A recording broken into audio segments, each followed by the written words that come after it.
Putusan pra-peradilan Peggy Setiawan yang bebas dari status tersangka di kasus pembunuhan Vina Eki Cirebon menjadi babak baru bagi 7 terpidana lainnya yang masih ditahan. Kuasa hukum 7 terpidana kasus Vina mengatakan saat ini proses pengajuan peninjauan kembali atau PK dalam proses pengumpulan bukti baru. Itulah mukjizat ya buat Peggy, buat kami itu jalan masuk untuk kita lebih banyak mengumpulkan bukti-bukti dan saksi-saksi dalam rangka kami menyusun novum untuk PK. Ya mudah-mudahan lah, ini udah ada jalan masuknya, banyak kejanggalan dan lain sebagainya.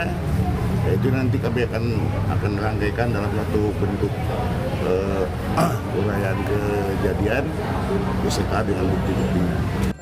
Ketujuh terpidana Yedi Sudirman, Hadi Saputra, Eko Ramdhani, Eka Sandi, Jaya Supriyanto, dan Rivaldi saat ini masih berada di Lapas Bancai, Lapas Cilekong, dan Rutan Bandung. Lapas kelas 1 Kesambi masih menunggu kabar dari Kanwil Provinsi Jawa Barat dan Kemenkumham, serta pihak Polda Jabar terkait rencana pengembalian keterpidana kasus Vina ke Lapas 1 Cirebon. 7 napi kasus Vina masih ada di Bandung. Kalau untuk mengembalikan tentunya karena itu Polda, pastinya Kapolda dengan Kakanwil nanti akan koordinasi kembali, baru kita mendapat perintah untuk menerima. Saat ini baru satu mantan narapidana kasus Vina Saka Tatal yang sudah mengajukan peninjauan kembali atau PK dugaan salah tangkap ke Pengadilan Negeri Cirebon untuk memulihkan nama baiknya.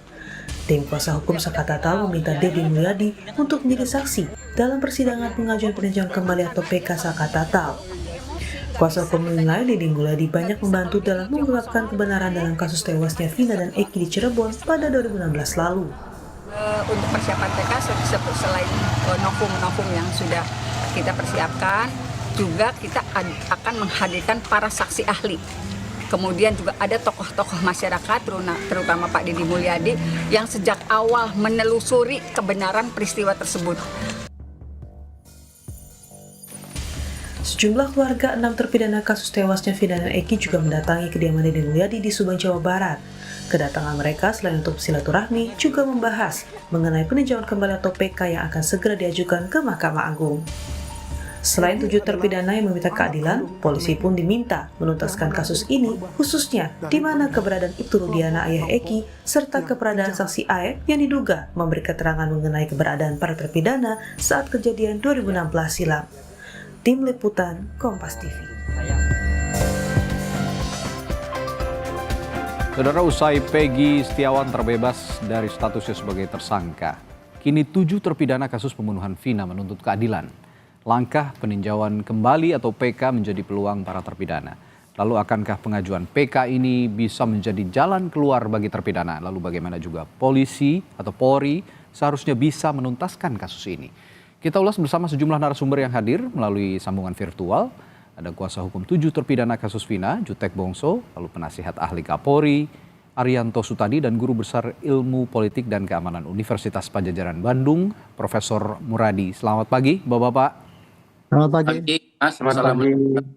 Pak Jutek, Baik. Pak Arianto. Selamat pagi, semuanya, Pak Pak, ya. Muradi. Baik, Baik. Mbak.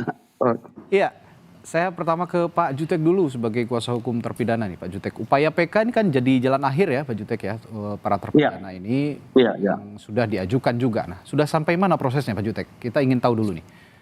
Jadi gini Mas, betul kami saat ini sedang menyusun PK. Ya. Kami tidak ingin terburu-buru berdasarkan fakta yang seadanya kami menjadikan novum. Oke. Kami butuh waktu, ya kan? Itu sebabnya kami mulai dari hulu, rangkaian peristiwa, apa yang sesungguhnya menjadi temuan baru dengan fakta-fakta baru yang kami temukan, apa yang menurut kami keliru yang harus kita koreksi, kami hadirkan dalam memori peninjauan kembali sedang kami susun, Mas. Oke. Itu sebabnya kami tidak ingin terburu-buru, kami ingin hadirkan dulu rangkaian peristiwa yang sesungguhnya menurut kami dan kuasa hukum bagaimana itu kami hadirkan dan kami akan sajikan di dalam memori peninjauan kembali, demikian. Ya, kalau ingin tahu dulu rangkaian peristiwa sesungguhnya ini berarti apakah perlu juga melibatkan polisi begitu, Pak Jutek? Ya itu makanya kami sudah mulai kan, kan peristiwa ini kan dimulai ketika kejadian tanggal 27 Agustus 2016. Betul. Ada kejadian kan yang ini saya sedikit ya dan secara cepat saya supaya kita nggak terputus. Ya. 27 Agustus itu kan bahwa rangkaian peristiwa itu adalah akibat kecelakaan yang diduga ya, kecelakaan tunggal. Kemudian 29 Agustus, ya kan 28 dimakamkan 29 Agustus, Aibtu Rudiana, ya kan, itu menyelidiki dengan datang ke Polsek dan sebagainya. Lalu tanggal 31 Agustus menurut pengakuan dari Aibtu Rudiana, dia datang ke lokasi TKP bertemu dengan Aib dan Dede. Itu rangkaian peristiwa itu dimulai dari situ. Ketika bertemu dengan Aib Dede, dia mendapatkan informasi betul malam itu ada kejadian bahwa kejar-kejaran motor dan apa semacamnya.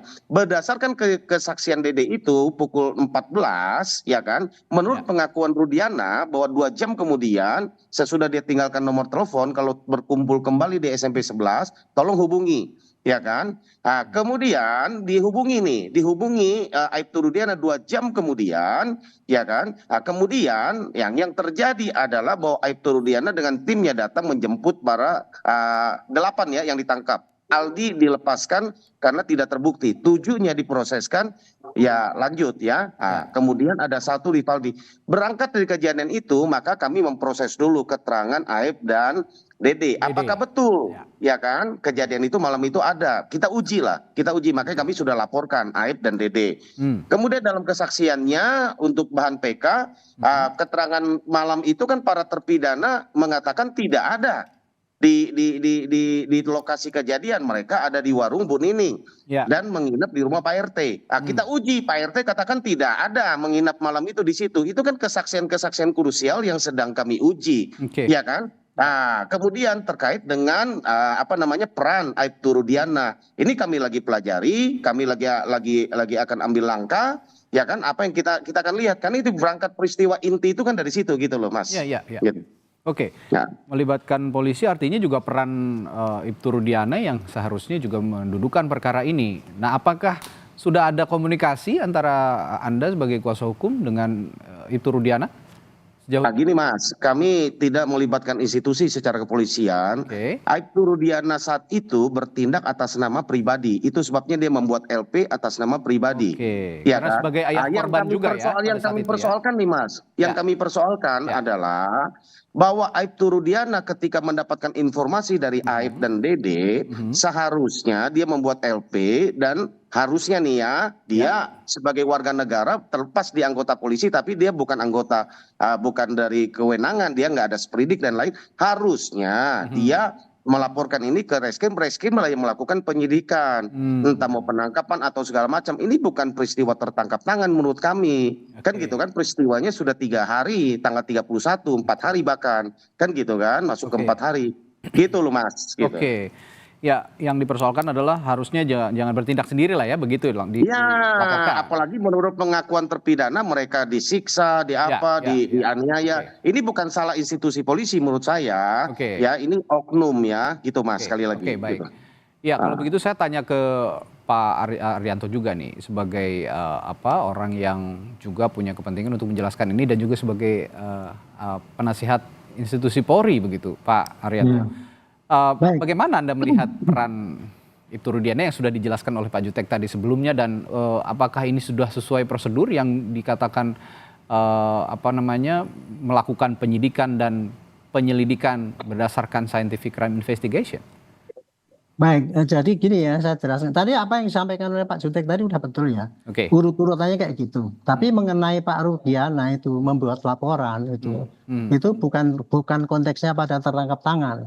Tetapi gini ya, penyidikan yang dilakukan oleh Polri itu bisa diawali dengan adanya LP. Nah, LP itu ada 2 jenis. LP yang dibuat oleh anggota polisi yang menemui kejadian di lapangan ataupun melihat sesuatu di lapangan, itu kemudian dia laporkan sebagai temuan di lapangan bahwa ini perlu dibuat LP. Nah, LP yang kedua adalah LP yang disampaikan oleh masyarakat yang melihat kejadian, misalnya korban atau keluarga atau apa yang melaporkan pada polisi untuk dibikin LP.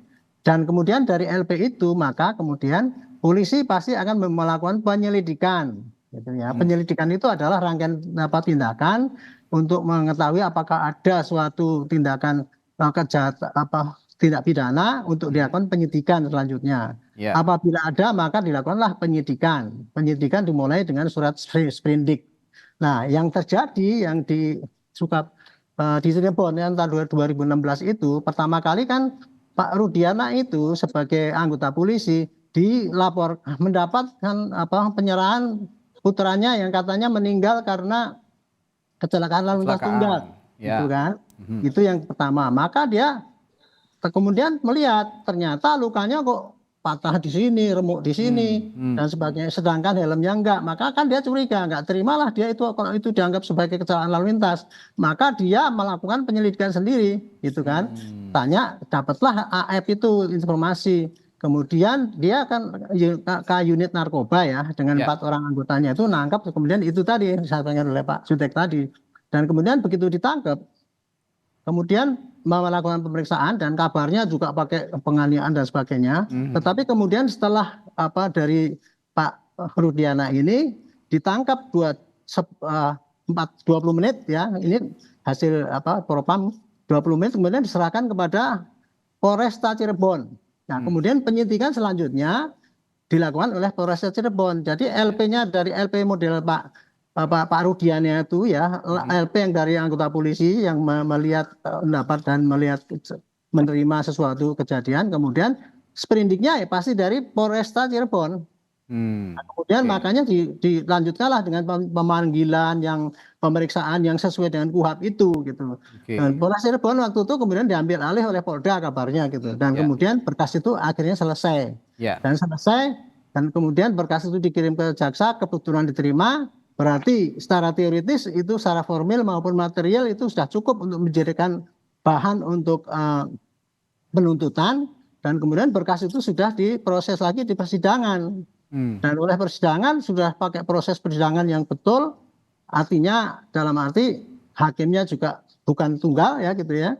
Tiga-tiganya tidak ada dissenting opinion menyatakan hukuman kepada para terdakwa itu. Jadi secara teoritis kalau dilihat itu prosesnya kayak gini nih, ini polisi penyidik sana di Cirebon itu sudah sesuai dengan apa yang diatur dalam KUHAP dan sudah dibuktikan bahwa penyidikan sudah betul gitu kan, karena hasilnya adalah diterima oleh hakim. Adapun sekarang kan jadi ribut karena munculnya film dan kemudian korban pada nggak terima kan, ini para terdakwa yang ditangkap itu kemudian melakukan penyidikan ulang di lapangan gitu. Sejak semula saya mengatakan ya, kalau kasus kayak gini ini ya untuk mengkoreksi itu hanya pakai PK gitu. Itulah dalam PK yang ditempuh. Jangan kemudian cari tim pencari fakta, audit investigasi. Kalau secara teoritis itu audit investigasi yang dilakukan oleh penyidik itu tadi sudah benar. Makanya itu carilah nanti pencari fakta ataupun kalau sudah ada PK ini. Kalau PK ini kemudian diterima dan kemudian dinyatakan putusan itu salah semua, nah, barulah dimulai sidik ulang. Polisi memang harus melakukan penyidikan ulang. Itu kira-kira gitu jalan. Artinya prosedurnya begini, Pak Arianto, PK diterima dulu, nanti setelah itu polisi bergerak ketika PK memerintahkan ada audit investigasi, begitu betul, ya? Betul, dianggap yang dulu itu batal kan gitu. Itu proses hukum di Indonesia itu kayak gitu jalannya gitu. Jadi nah, tapi kalau tadi dikatakan Pak Jutek bahwa Ibtu Rudiana ini bertindak sendiri pada awalnya, apakah itu juga sudah sesuai prosedur, Pak Arianto? Tinggal bertindaknya. Bertindaknya ya, dia menangkap, itu kemudian dia membawa, itu keliru, itu tidak sesuai dengan KUHAP. Gitu.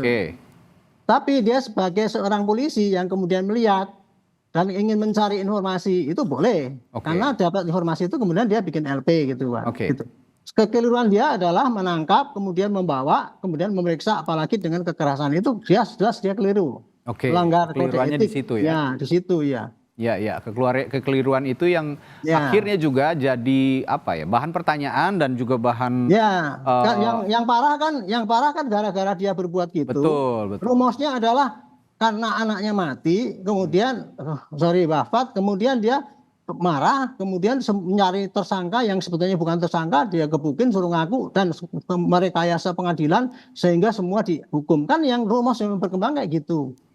Padahal yang terjadi itu gara-gara dia mungkin karena emosi juga ya, terus salah tangkap dan sebagainya, itu akhirnya Ada rumus yang di lapangan jadi kayak gitu. Ada unsur subjektivitas juga pada saat itu ketika itu Ya, dicurigai. Dulu kan malah kapangan tuh. Dia kan narkoba. tidak Kenapa sendiri kok begitu. bisa ngurus itu? Ya gitu yang. Dan itu yang perlu dievaluasi sepertinya Pak Arianto ya. Memang awalnya tidak bisa seperti itu. Nah, saya ke Pak Muradi, Prof Muradi. Prof, kalau dengan tindak tanduk Ibtu Rudiana yang begitu awalnya dan akhirnya menimbulkan ya sedikit kekesalan publik akhirnya begitu. Kenapa disayangkan ya? Kenapa memang meskipun Ibtu Rudiana juga seorang ayah dari korban gitu. Seharusnya kan tidak bertindak sendiri. Nah, di sisi lain juga kita ketahui bahwa baru-baru ini ada status hukum yang akhirnya dicabut begitu ya dari Peggy Setiawan. Ini artinya ada pola penyelidikan dari kepolisian perlu dievaluasi. Bagaimana pandangan Anda soal ini, Prof Muradi? Baik, Mas. Yang pertama, saya ingin memisahkan dulu ya kasus Peggy dengan 7 orang ini, supaya kemudian kita clear. Karena Peggy itu problem yang belakangan ya. Jadi saya bicara soal Peggy-nya nanti. Tapi yang kemudian bagaimana kemudian tindak tanduk Ibtu Rudiana, memang kalau bicara soal subjektivitas pasti. Jangankan bapaknya polisi ya, yang bapak biasa aja anaknya dianiaya bahkan betul. Ya, tinggal dunia itu pasti marahnya luar biasa. Jadi memang ada satu dinamika yang saya kira perlu diluruskan, bahwa proses ini ada satu yang Pak Arianto ya, Pak Jutek, yang saya kira beliau tidak dalam oposisi objektif. Ya tadi misalnya dia kadit narkoba, urusannya apa misalnya dengan konteks meninggalnya anaknya dalam konteks kekerasan, kecelakaan dan sebagainya. Itu poin pertama itu. Nah yang kedua, ketika proses itu dilangsungkan, saya kira ada satu hierarki yang memang tidak bisa saya nyebutnya sense of membership ya, sesuatu yang kemudian merasa bahwa karena ini anaknya polisi, kemudian dilaporkan oleh polisi, kemudian oleh teman-teman penyidik juga dilakukan proses yang sebenarnya ada pada tahapan yang tidak cukup clear. Walaupun tadi saya setuju dengan Pak Arianto bahwa berkasnya normatif nih, masuk P21, kemudian diambil Polda, P21, kemudian dia disidang dan akhirnya kemudian diputuskan. Nah poin ini yang saya kira perlu dilihat, bahwa proses itu yang kemudian publik merasa bahwa kalau misalnya kita berandai-andai ya, kalau misalnya kemarin Peggy Setiawan tidak buru-buru saja ditetapkan, mungkin ceritanya berbeda Pak Arianto, Pak Jutek ya. Beda ceritanya ini pasti. Karena ada dipisahkan dua hal berbeda. Nah tapi konteks ini yang saya kira kita nggak bisa mengatakan bahwa dalam proses penyidikannya itu ada sesuatu yang tidak dilalui dengan normal ya. Artinya memang kemudian kita akan bilang bahwa ini ketika kasus kemarin Peggy, maka imbasnya bukan cuma Dirkrim plus kemudian penyidiknya di Polda saat ini ya. Tapi kita mundur tadi, Pak Jutek ini mundur nanti di 2016 ketika proses itu dari mulai penyidik di Polresta sampai pada level pengambil alihan oleh Polda. Ini yang perlu kemudian yang tadi Pak Arto sampaikan. Tadi saya bilang sampai belum adanya PK ya memang proses hukumnya ya dilakukan dijalani oleh 7 orang ini. Jadi membuat saya ketika kemudian dilakukan ya sampai proses hukumnya clear, ada PK dan sebagainya, saya kira tidak ada alasan untuk 7 orang ini kemudian meminta pembebasan atau meminta keadilan dalam konteks misalnya imbas dari Peggy yang dibebaskan karena kurangnya barang bukti dan upaya untuk kemudian membuat Peggy ditahan begitu, Mas Reza. Oke, baik, Prof. Kalau begitu tadi kan kalau kata Pak Arianto tunggu PK dulu baru ada audit investigasi karena ada perintah dari PK itu tadi untuk melakukan audit investigasi. Tapi tekanan publik begitu kuat saat ini untuk institusi Polri agar berbenah diri begitu sehingga dituntut juga lebih cepat lebih baik melakukan audit investigasi. Apakah itu memungkinkan, Prof, jika dalam situasi seperti ini? Peggy-nya bisa, Peggy Setiawannya ya. Yang kemarin itu memungkinkan. Tapi yang itu dalam konteks Peggy berarti ya? Ya, dia terikat dengan keputusan pengadilan. Artinya seperti yang Pak Arianto sampaikan, perlu ada proses pengadilan yang kemudian meninjau kembali, kan itu ya, keputusan yang sudah ada. Jadi kalau yang kemudian diproses secara etik maupun secara tanda kutip bahkan sampai pada level misalnya dianggap lalai ya, itu kemudian ya teman-teman Dirkrim dan penyidik di Polda yang melakukan penyersangan terhadap Peggy Setiawan. Karena apa? Karena pengadilan sudah memutuskan bahwa terjadi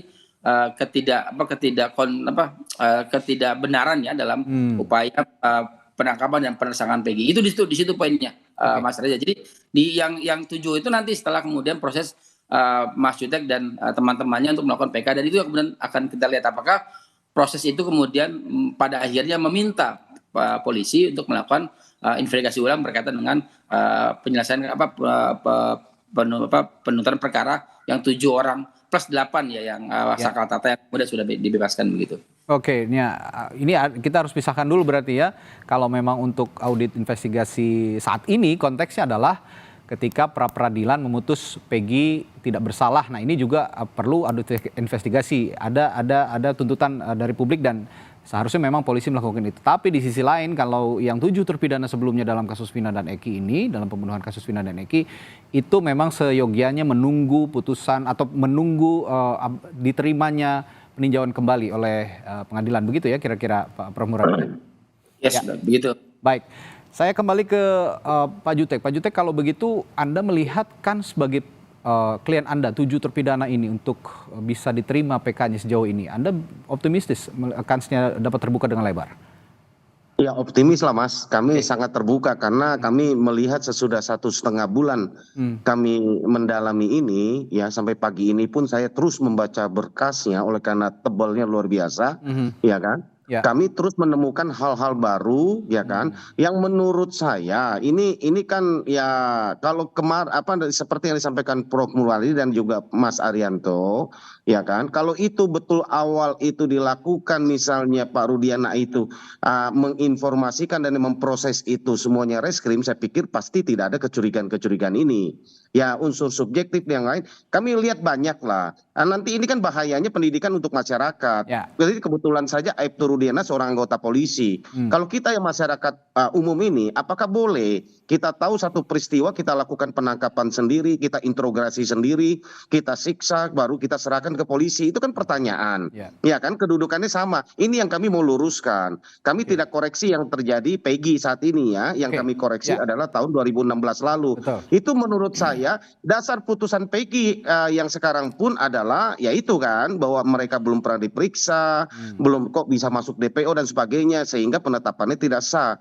Menurut kami kalau prosesnya sudah diawali dengan proses yang menurut kami tidak benar, harusnya batal demi hukum menurut kami ya, gitu loh, kan gitu. Ini kan novum gitu loh, kan gitu. Itu novum gitu, yang, itu berarti itu salah satu novum penting. yang saat ini menjadi dasar pengajuan PK berarti ya Pak Jutek ya? Iya banyak yang kami dapatkan, mungkin ini salah satunya proses. Makanya kami lagi mempertimbangkan untuk mengambil langkah hukum supaya ini terbuka objektif.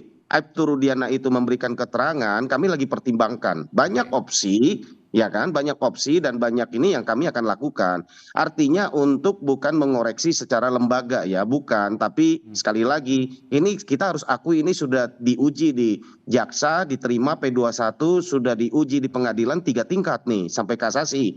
Ya kan, bahwa ini kesalahan bukan, kalaupun ada kesalahan di penyidik harusnya dikoreksi di jaksa, dikoreksi di pengadilan. Ini sampai ke Inkra, MA. Ini ada apa gitu kan?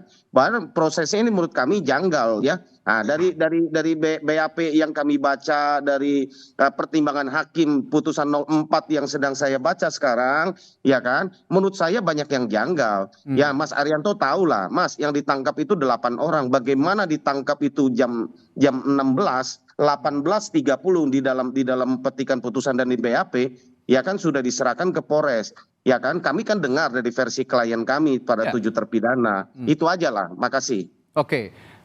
Pak Arianto, Anda punya respons terhadap apa yang diutarakan Pak Jutek tadi bahwa ini benar-benar janggal sebenarnya dari awal, itu sudah terlalu sangat obvious sekali, sangat jelas sekali. Bagaimana respons Anda, Pak Arianto? Ya, justru karena banyaknya kejanggalan yang diklaim oleh para kuasa hukum yang tersangka, kemudian siapapun saksi yang bermunculan belakang ini, justru itulah yang dulu itu saya nyarankan masukkan aja di dalam PK.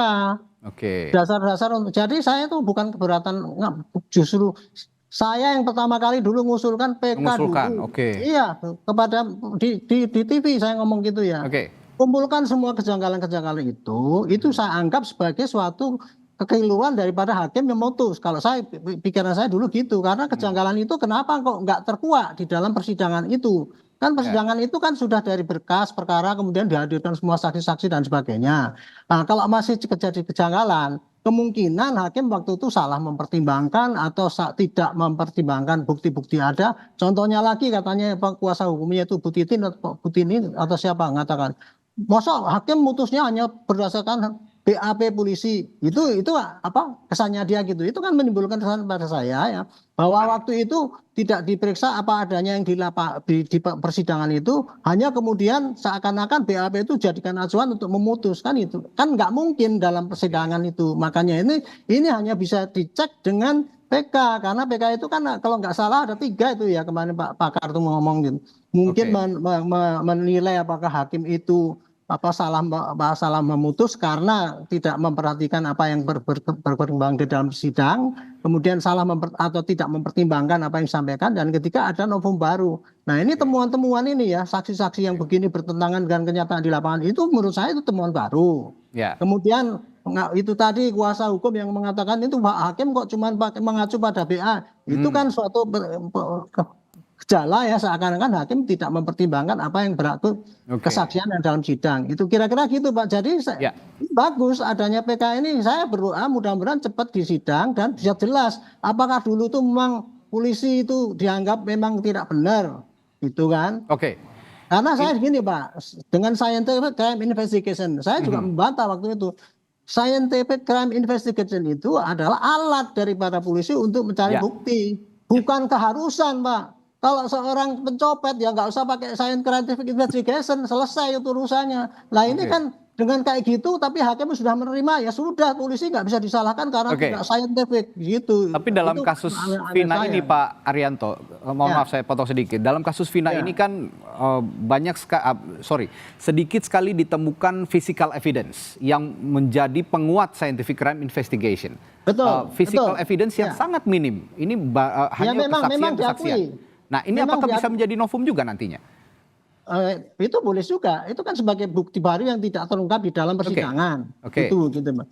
Saya itu tadi Pak ya, scientific crime investigation itu. Dulu waktu kasus Vina itu sudah diterapkan. Contohnya pakai autopsi, pakai jenis darah. Dan itu satu bagian daripada scientific crime investigation. Sudah diterapkan, cuman tidak maksimal. Karena apa? HP-nya kok tidak dibuka. Alibinya kok tidak dibuka dari digital itu ya, dari jejak digital. Itulah yang disayangkan itu. Kalau itu saya akui memang itu kurang. Tetapi dulu dengan tanpa itu pun hakim sudah yakin. Berarti ya menurut saya sih kayak gitu, bukannya saya ngotot penyidik benar, enggak. Saya hanya mau melihat ini yang betul-betul terjadi itu apa sih? Masuk kasus kayak gitu kemudian diputus dan putusnya berat sekali. Ini yang saya pengen cari. Makanya ajukan PK. Itu kuncinya kan gitu. Baik. Prof Muradi, ini selain PK yang saat ini diajukan begitu ya, tapi ada juga PR Polri lainnya dalam kasus ini, yakni putusan pengadilan tahun 2017 yang menetapkan 3 orang masuk dalam daftar pencarian orang yang terbukti kemarin Peggy Setiawan ini yang dinyatakan sebelumnya sebagai DPO tidak terbukti sama sekali bahwa itu adalah Peggy alias Peron. Secara paralel, secara simultan begitu PK berlangsung, polisi mencari tetap DPO yang ditetapkan oleh pengadilan 3 orang. Apakah ini juga perlu diupayakan untuk terus ditekan agar 3 orang ini bisa dapat ditemukan dan dipublikasikan oleh pihak kepolisian? Tapi jangan dijawab dulu ya, Prof Muradi. Setelah jeda akan dijawab oleh Prof Muradi di Sapa Indonesia Pagi. Tetaplah bersama kami.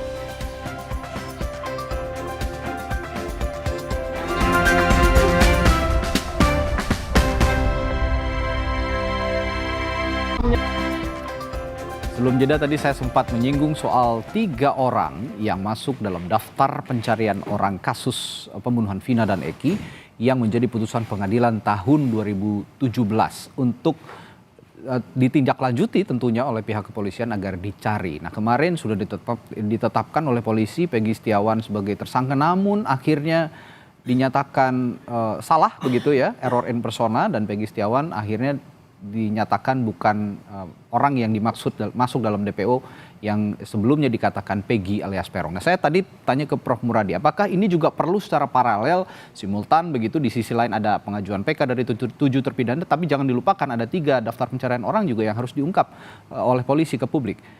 Prof. Muradi.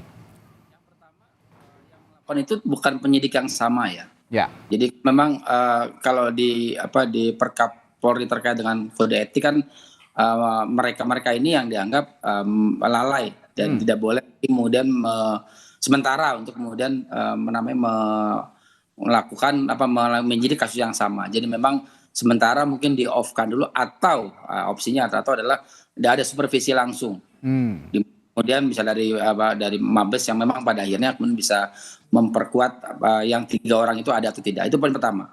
Jadi nggak bisa kemudian orang yang sama, karena orang yang sama akan ada revenge yang bahasa kriminologinya itu sebagai sesuatu yang kemudian tidak bisa dipertanggungjawabkan karena ada perasaan subjektif di situ. Itu poin pertama itu. Okay. Nah yang kedua ini tadi saya mau komentari sedikit ya Pak Arianto dengan Pak Jutek ya bahwa silakan. Memang saya setuju bahwa problemnya bukan problem hanya polisi. Ini problem peradilan, sistem peradilan kita, Pak Arianto, Pak Jutek. Jadi kadang-kadang karena dianggap P21 clear, berkas sudah lengkap dan sebagainya, itu diputus dalam bentuk yang sama sekali tidak memperhatikan tanda kutip ya rasa keadilan. Kalau kita baca revisi undang-undang Polri yang baru sekarang saya lagi baca detail ya, itu kan memang ada satu pasal yang kemudian khusus terkait dengan peradilan restoratif justice ya. Peradilan restoratif keadilan restoratif yang kemudian membuat polisi pada akhirnya akan mendahulukan keadilan ketimbang soal penegakan hukum. Ini kan nanti berlaku di Undang-Undang 1 2023 Pak Arianto, Pak Jutek mungkin clear ya di situ. Jadi nanti 2025 nanti ya per 1 Januari. Jadi tahapan ini saya kira sudah dilakukan. Konteks ini yang saya kira kemudian tidak boleh lagi ada penyidik Polri yang kemudian gegabah mengutus 3 orang tadi dan sebagainya. Apalagi misalnya ternyata 3 orang ini fiktif. Nah, pengertian fiktif itu kan bukan di pengadilan, tapi berdasarkan pada apa yang dilakukan oleh polisi selama antara 2017 sampai 2024. Oh, ternyata fiktifnya hanya ada 1, namanya Peggy. Dan itu pun juga salah. Artinya apa? Artinya memang penyidik ini yang tidak boleh lagi menyentuh kasus yang sama. Dia harus diproses, dicek ya apakah memang ada kesalahan prosedur atau ada human error yang mungkin juga akan mempengaruhi kinerja polisi karena di publik di satu sisi kemudian berharap betul misalnya Polri bisa kemudian memberikan rasa keadilan. Jadi keadilannya bukan kemudian tren ya Mas Jutek ya, tapi lebih keadilan dalam konteks yang betul-betul memang publik mendapatkan hal itu. Dan saya kira Kapolri sudah menegaskan beberapa kali kemarin di PTK bahkan Wakapolri menegaskan itu. Ini ada sesuatu yang kemudian tidak lengkap ini. Tidak ada yang kemudian pada akhirnya membuat posisi polisi sebagai institusi tadi itu kemudian tidak dipandang baik oleh publik. Padahal semua proses itu kemudian dilalui dalam bentuk yang normatif. Nah itu yang kedua. Nah yang ketiga saya kira kalau misalnya apakah akan bisa paralel? Bentuknya adalah bisa. Hanya poin pentingnya adalah teman-teman penyidik dan Dirkrim itu harus diproses dulu secara etik. Jadi nggak boleh ini mereka menyentuh sama sekali kasus. Kalau tidak ini akan ada subjektivitas lagi. Ada upaya untuk melakukan tindakan yang sebenarnya malah memperrumit proses pada tahapan itu. Karena memang pada kasus tertentu misalnya pengadilan memutus 3 orang ada DPO, ternyata itu adalah tanda kutip ya rekaan yang kemudian sama sekali tidak ada. Nah kalau itu dilakukan maka kemudian harus diputus lagi. Mungkin nanti dengan Pak Jutek maksudnya Pak bisa kemudian mengajukan juga apakah 3 orang itu ada atau tidak. Kalau ternyata ada, ya kemudian kewenangan Polri, kewajiban Polri untuk memutuskan mencari 3 orang itu. Atau memang pada akhirnya itu hanya bentuk dari bukan rekayasa fiktif saja. Seolah ada padahal sebenarnya tidak punya kecenderungan figur yang ada yang memang akan dicari dalam bentuk pelaku di luar yang 8 orang itu gitu, Mas Reza. Ya, saya kembali ke peran Ibtu Rudiana nih Prof. Muradi dan juga kasus yang sebenarnya kalau banyak pihak melihat sebenarnya ini simpel, mudah tuh, tapi seolah-olah menjadi rumit begitu kan, seolah-olah menjadi rumit karena banyak sekali puzzle-puzzle yang tidak diungkap gitu ya, teka-teki yang tidak diungkap. Lalu juga ada Ibtu Rudiana yang saat ini sebetulnya diperlukan begitu kehadirannya di hadapan publik memberikan keterangan bagaimana duduk perkara ini awalnya, tapi belum muncul juga ke publik di tengah upaya PK yang sedang dijalankan oleh 7 terpidana. Nah, Anda melihat apakah ini juga ada upaya sejumlah fakta ditutup oleh pihak kepolisian atau bagaimana? Ya, pertanyaan yang saya harus yang kita jawab bareng-bareng ya. Ya. Apa sih yang diinginkan polisi dalam kasus ini? Saya kira nggak ada yang dipertaruhkan. Ini jauh lebih, menurut saya jauh lebih simpel, Pak Arianto, Pak Macutek ya. Dari kasus misalnya Ferry Sambo dan juga Teddy Minahasa. Betul. Jauh lebih simpel ini. Nah, masalahnya adalah kalau kemudian itu terus itu apa yang rugi? Rugi adalah lembaga. Saya selalu bilang bahwa mungkin Pak Arianto kita sering balik diskusi. Kalau ada 1-2 orang oknum yang kemudian punya salah, ya jangan lembaganya yang kemudian diajak diseret-seret. Lembaganya tetap berdaya, tetap eksis. Nah, tinggal kemudian bagaimana kemudian caranya tadi ada 2 hal. Yang pertama, orang-orang yang kemudian terlibat tadi saya sebut tadi udah yang teman-teman dari Krim dan penyidik ya di Polda Metro, Polda Jabar itu harus diproses secara etik dulu. Bahwa nanti bersalah atau enggak nanti teman-teman di Propam yang akan memutuskan. Yang kedua, kalaupun ada proses penyidikan baru, maka kemudian itu ada orang baru. Dan atau misalnya ada supervisi langsung dari Mabes Polri. Nah, yang ketiga, saya kira poin penting yang kemudian dilakukan adalah yang memang pada akhirnya dihadirkan Ibtu Rudiana ini untuk kemudian bersama-sama mendudukkan. Kalau ternyata memang ada salah di Ibtu Rudiana dan kemudian beberapa oknum lainnya, itu saja yang dilokalisir. Itu yang kemudian kita proses sekarang, Pak. Jangan sampai lembaganya malah kemudian terseret dalam situasi yang sebenarnya kasusnya simpel, bukan kasus yang besar yang memang membuat orang kemudian pada akhirnya heboh sedunia ini kan, se-Indonesia kan gara-gara film, gara-gara kemudian ternyata ada mekanisme yang tidak dilalui dengan baik. Ya, ini sangat sederhana sebenarnya kasusnya. Saya sepakat dibandingkan kasus Ferdy Sambo misalnya, ini sangat simpel sebenarnya untuk diselesaikan. Nah, mengacu dari pernyataan atau keterangan dari Prof. Muradi tadi, saya kembali ke Pak Jutek. Pak Jutek, kalau melihat kasus ini sesederhana itu kalau tadi Prof. Muradi bilang gitu ya, dan yang dipertaruhkan lembaga polisi kalau memang tidak mau mengungkap oknum begitu. Nah, Anda melihat posisi seperti ini, itu Rudiana yang belum juga muncul ke publik, apakah juga Anda melihat ada fakta yang saat ini sejauh ini disembunyikan oleh pihak kepolisian? Saya setuju ya, Mas, bahwa apa yang disampaikan oleh Prof. Muradi ya, bahwa ini jangan kesalahan 1 oknum, 2 oknum, ini lembaga dikorbankan. Institusi, ya, menghancurkan institusi. Ini kami tidak melihat arah sana. Ini sampai ke pengadilan pun tadi sudah berulang-ulang saya katakan. Ini kita koreksi bersama-sama, ya kan? Ada yang menurut kami ada yang perlu kita sama-sama perbaiki. Ini yang saya mau sampaikan, Mas, bahwa menyangkut yang 3 DPO dan peran Rudiana, ya menurut kami sesudah kami masuk ke dalam ya, lalu kami mendapatkan informasi versi dari klien kami, versi kami baca dan juga kami dengar, sampai kapanpun menurut saya DPO itu nggak akan ada, ya kan? Kenapa saya sampaikan? Karena itu kan ya yang diperiksa menurut di dalam pengakuan Rudiana itu kan hanya Sudirman sama Jaya, ya kan? Di dalam keterangan yang kami dapat, semua 11 tersangka itu adalah hasil karangan dari Sudirman, ya kan? Hasil karangan dari Sudirman dia sebut satu demi satu. Siapa itu Sudirman? Sudirman itu adalah yang tamat SD 17 tahun. Yang IQ-nya sudah dites di bawah 4, ya kan? Dan ini menurut kami itu berulang-ulang di persidangan pun sudah diajukan untuk dilakukan tes kejiwaan, tes kemampuan. Apakah dia mampu cakap di dalam melakukan perbuatan hukum? Kan gitu. Dia sebut nih karena akibat ada tekanan psikis dan juga fisik saat itu. Kan gitu kan. Dia sebutlah nama-nama yang ada di otak dia menurut pengakuan para terpidana. Terseretlah semua ini orang. Kan gitu kan. Itu sebabnya belakangan dari 3 yang DPO itu polisi mencari-cari, maka keluarlah sketsa bukan foto. Karena bingung siapa itu Dani, siapa itu Andi, siapa itu Peggy, Perong, bingung gitu kan. Gitu loh. Ini menurut kami ya, menurut kami ini yang kami sampaikan fakta, ya kan, bahwa ini semua kami akan uji, ya kan. Jadi sampai kapanpun menurut kami ya, coba aja lihat DPO yang dikeluarkan kan sketsa oleh teman-teman polisi, kan gitu kan, bukan foto, ya kan. Dan belakangan dicabut semua keterangan itu oleh para saksi, alasannya tidak jelas, makanya dua DPO itu dinyatakan fiktif.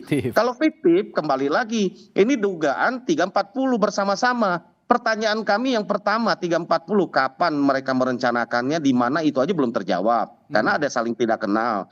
Yang kedua, ya kan, yang kedua nih yang paling penting ya, kalau ini ada yang dinyatakan fiktif DPO-nya belum ketangkap, ini uraian bersama-samanya jadi kami pertanyakan juga karena ada peran Dani, ada peran Andi, ada peran Peggy Perong yang dikatakan menusuk pakai samurai panjang, samurai pendek, samurai yang dimodifikasi, ya kan? Ini semua kami pertanyakan dalam fakta persidangan dihadirkan itu bukan samurai. Menurut klien kami yang dihadirkan itu ada mandau. Apakah mandau dengan samurai panjang itu sama? Mandau itu kan sepanjangnya gimana kita tahu. Ini semua kita akan urai lah. Kita akan urai karena ini ada di fakta persidangan ya, gitu loh. Banyak sekali Gitu loh. keterangan Kan yang gitu. tidak Ya, berkesesuaian. banyak keterangan yang menurut kami perlulah kita dalami bersama-sama, ya kan? Gitu loh. Ya, makasih Mas. Kembali ke upaya PK nih Pak Jutek. Polri kan menyebut para terpidana sudah ajukan gerasi ya kabarnya ke Presiden dan ditolak. Apakah betul itu? Pak Jutek? Betul. Itu 2019, 2020 ya diajukan, ditolak 2020, betul ya. Bahwa itu pertimbangan sudah saya sampaikan bahwa para terpidana itu mungkin karena ada rasa kasihan ya atau simpati dari petugas lapas saat itu berinisiatif menyampaikan kepada mereka, ini menurut pengakuan terpidana ya kepada kami ya, kami konfirm. Mereka katakan kan Anda ini sudah berkelakuan baik di lapas, ini kelihatannya sudah inkrah, ya kan? Ini ada satu jalan gerasi. Mereka ini kan tidak paham hukum lah, kan gitu kan? Betul. Mereka bilang mau, ya ketika mau persyaratan itu kemudian disodorkan bahwa harus mengaku, kami cek para terpidana, mereka menolak. Mereka bilang enggak, kalau mau mengakui kami nggak mau. Kan gitu kan, entah gimana ternyata persyaratan itu masuk bahwa mereka mengakui perbuatannya. Katakanlah iya mereka terpaksa atau apa, menurut saya itu juga tidak menghalangi ya untuk kami lakukan PK. Sebentar, karena Pak Jutek, ketidakberdayaan mereka saat mengajukan gerasi mungkin menjadi alasan nanti kan gitu. Mohon maaf, sebelumnya menolak ketika diminta mengaku berbuat seperti itu, tapi tiba-tiba di kemudian hari ada pernyataan itu. Bagaimana itu bisa muncul tiba-tiba? Ya, saya justru itu yang kami lagi telusuri. Mereka menolaknya bukan hanya saat itu loh. Di dalam seluruh petikan putusan itu juga mereka kesimpulannya tetap menolak. Dan bahkan dalam baru-baru ini mereka semua kembali menyatakan bahwa apa yang dinyatakan dalam BAP itu tidak betul. Kan gitu kan, saat tahun 2016 ya, kan gitu kan. Artinya sampai saat ini para klien kami itu, terpidana itu konsisten dengan pernyataan mereka bahwa mereka tidak melakukan seperti yang dilakukan. Kan gitu. Ya kan. Apakah ini juga nanti kalau memang mereka menolak tapi tiba-tiba ada surat pernyataan yang menyatakan bahwa mereka mengaku berbuat seperti itu, apakah ini nanti jadi satu hal yang memberatkan juga untuk mengajukan PK? Ya enggak lah Mas, kan kami bisa uraikan bahwa ini kan mungkin ketidaktahuan mereka dan apa semacam, kami bisa uraikan. Terus artinya ya berarti ya? Iya, kami dampingi, kami lagi cek juga mana proses PK-nya kan kami belum dapat nih, kami akan coba cek dulu apakah asli tanda tangannya betul mereka, kami kan akan confirm nanti kan gitu. Ya. Gitu. Ini yang perlu dipastikan supaya upaya PK jangan sampai terhambat dengan adanya fakta-fakta kan novum kan banyak Mas, kami temukan itu puluh novum ya. Jadi menurut kami ini hal yang tidak prinsip lah menurut kami ya. Walaupun nggak ada aturan bahwa orang sudah gerasi minta gerasi lalu tidak boleh PK ya. Itu di dalam jurisprudensi juga ada kok. Cari aja di Google itu banyak kok ya kan gitu kan, ada lah, bukan banyak ya, ada ya. Gitu. Ya diperbolehkan dan tidak ada larangan sebenarnya kan gitu kan. Ya kita uji lah, namanya juga kita mohon kan gitu loh. Nah puluhan novum ini yang kemudian jadi penguat nanti ya para terpidana ini. Betul.